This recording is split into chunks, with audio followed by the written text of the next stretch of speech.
امام ربانی حضرت مجدد فسانی اپنی کتاب کے اندر فرماتے ہیں۔ دوسرا حوالہ حضرت نعمان بن ثابت امام اعظم ابو حنیفہ اپنی کتاب کے اندر ارشاد فرماتے ہیں، اور حضرت داتا گنج بخش علی جویلی کشف المحجوب میں اپنی کتاب میں فرماتے ہیں سوال کیا جاتا ہے، اور ہر دور میں اگر آپ نے پہچاننا ہو کہ سنی کسے کہتے ہیں تو کیسے پہچانے؟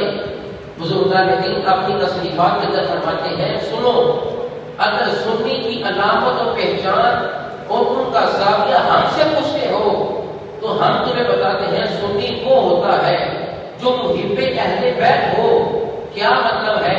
فرماتے ہیں سنی وہ ہے جو علی مرتضیٰ کو سلام کرے، سنی وہ ہے جو امام حسن سے پیار کرے، سنی وہ ہے جو امام حسین کو سلام کرے اور آپ کی شہادت کو مانے۔ فرمایا سنی وہ ہے جو فاطمہ الزہرا کی عقیدت اپنے سینے میں رکھے گا، اسی کو سنی کہا جائے گا۔